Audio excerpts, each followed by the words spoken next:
Hello दोस्तों, स्वागत है आपका मेरे यूट्यूब चैनल में जिसका नाम है वेट डॉक्टर। और आज हम डिस्कस करने वाले हैं एक केस जो जनरली आपका लार्ज एनिमल में देखने को मिलता है। कैटल एंड बफेलो, गाय और भैंसों में जनरली ये देखने को मिलता है। तो ये केस है आपका सर्वाइको वेजाइनल प्रोलैप्स का।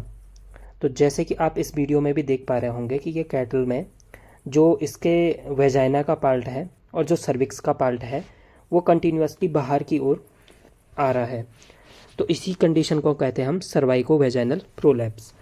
ठीक।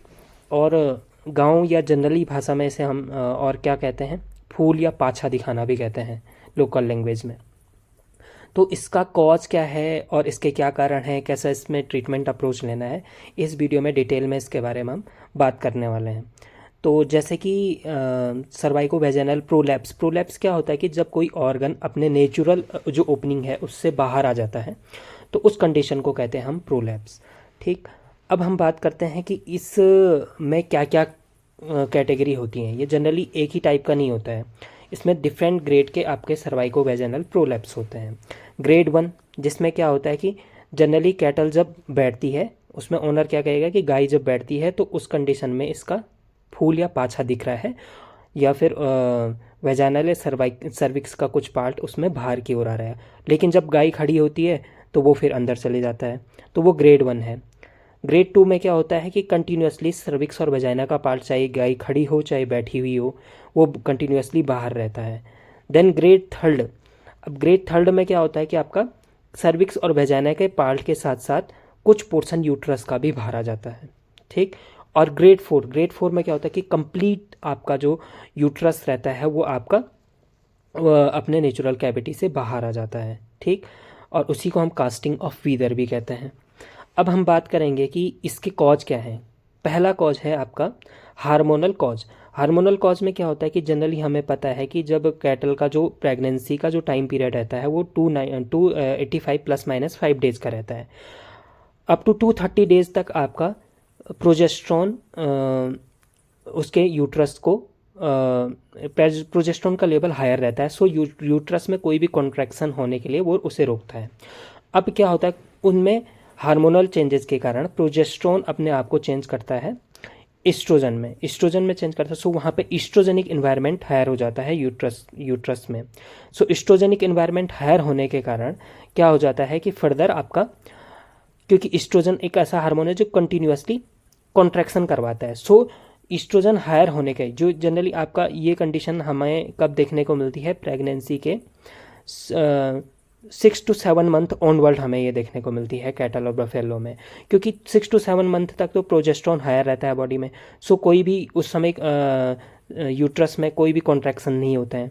लेकिन जैसे ही वो चेंज होता है, इस प्रोजेस्ट्रॉन ईस्ट्रोजेनिक एनवायरनमेंट कॉज करता है, तो उसके कारण कंटिन्यूअसली वहाँ पे हायर इंस्ट्रोजेनिक एनवायरनमेंट होने के कारण आपका क्या हो जाता है, यूट्रस में कॉन्ट्रैक्शंस होते हैं। सो यूट्रस में कॉन्ट्रैक्शंस होने के कारण क्या हो जाता है, ये आपका सर्वाइको वेजाइनल प्रोलैप्स की कंडीशन बनती है। सेकंड कॉज क्या है? सेकंड कॉज है कि ये आपका जो रिकरेंट बर्थ होते हैं, मीन्स कुछ कैटल में सेकंड कॉज है आपका ये रिकरेंट बर्थ के दौरान आपका इंजरी।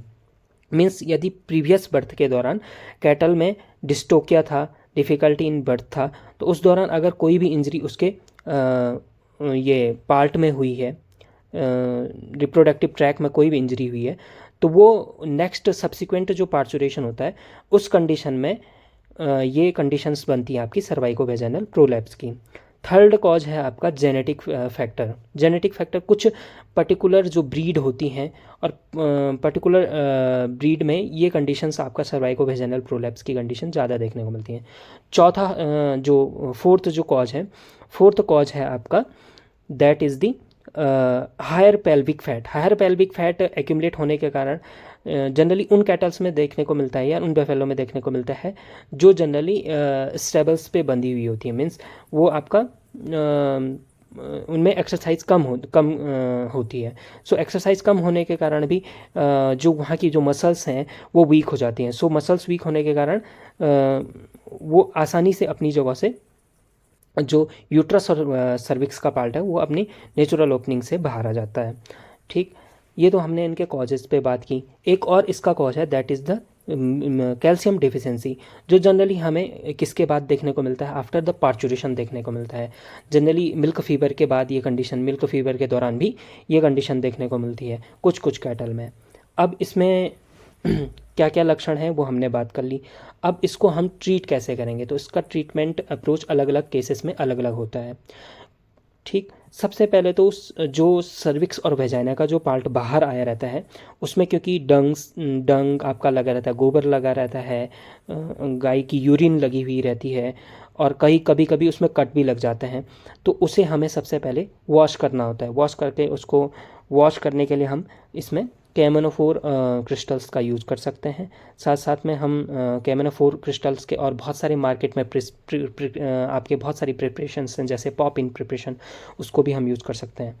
सो उसके द्वारा हम उसको वॉश करने के बाद अब हम क्या करेंगे उसको, अब हम उसको सेकंड स्टेप होता है आपका वॉश के बाद उसके साइज़ को रिड्यूस करना। साइज़ को रिड्यूस करने के लिए हम क्या कर सकते हैं, कोई हाइग्रोस्कोपिक मटेरियल हम यूज़ कर सकते हैं, लाइक मैक्सल्फ हम यूज़ कर सकते हैं यहाँ पे।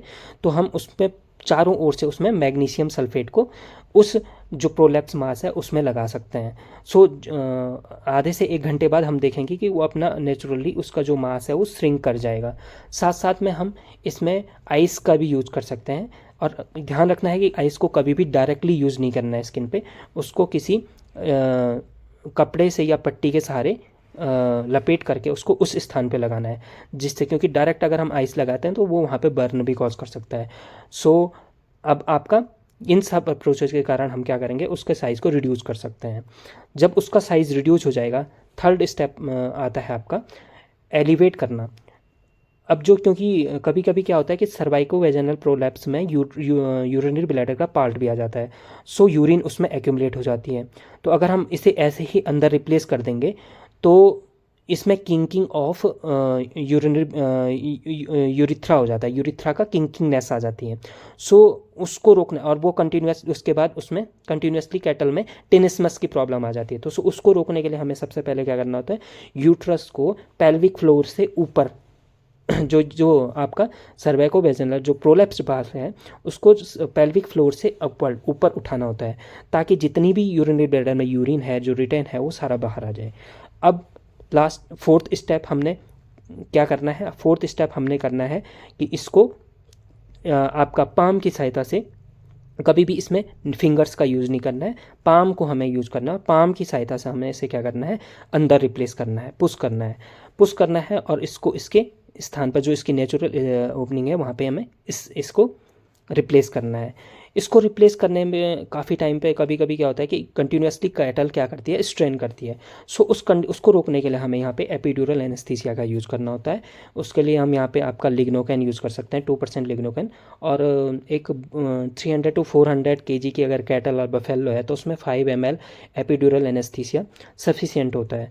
इसको लगाना कहाँ है, इसकी पोजीशन होती है आपकी last sacral and first coccygeal vertebrae, या फिर first and second coccygeal vertebrae के बीच में।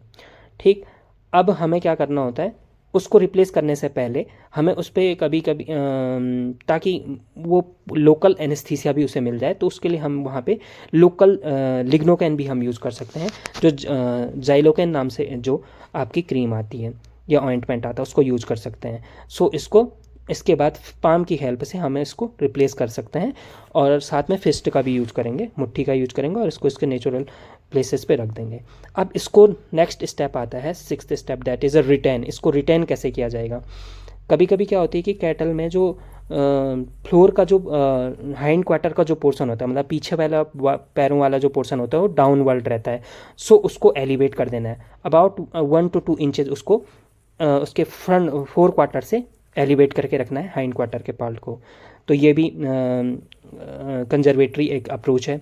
सेकंड, हम इसमें ट्रस का यूज कर सकते हैं, ट्रस एक हम ट्रस को अप्लाई कर सकते हैं। ट्रस क्या होता है कि रस्सी जब कोई पाछा दिखाती है गाय, सर्वाइको वेजाइनल प्रोलैप्स हो जाता है, तो उसमें रस्सियों की सहायता से उसको जो वेजाइन वल्वल लिप्स हैं उसमें सपोर्ट दिया जाता है, तो उसको कहते हैं ट्रस बांधना। ठीक, और नेक्स्ट है अगर इनकी वजह से भी मतलब किसी वजह से इन अप्रोचेस को लेकर भी अगर ये सर्वाइकोवेजाइनल प्रोलैप्स रिटेन नहीं रह पाता है तो हम यहाँ पे यूज कर सकते हैं बुनर्स मेथड्स। बुनर्स मेथड में हम बुनर्स नीडल यूज करते हैं और ये मॉडिफाइड पर्स स्ट्रिंग सूचर होता है जिसमें हम सूचर लगाते हैं वल्वा की दोनों ओर। सो इससे जो नेचुरल ओपनिंग है उसको हम छोटा कर देते हैं। सो ये सारी की सारी अप्रोच हैं। साथ में हम इसमें इंजेक्शंस यूज कर सकते हैं। स्पास्टिक वेट इंजेक्शन आता है एक 300 to 400 kg की अगर कैटल है तो 30 ml के around spastic wet injection sufficient होता है। साथ में हमें क्योंकि इसमें इन्फेक्शंस के चांसेस होते हैं तो उसको क्योर करने के लिए हम इसमें एंटीबायोटिक दे सकते हैं। अगर प्रेग्नेंट एनिमल है तो we can use dicrysticin, streptopenicillin and streptomycin and penicillin इसमें रहता है। सो इसमें 2.5 to 5 ग्राम हम यूज कर सकते हैं। So thank you. अगर आपको मेरी वीडियो अच्छी लग रही है तो आप मेरे चैनल को सब्सक्राइब करें। मैं आपके सामने एक और नए नए केस लेके आता रहूँगा। Thank you.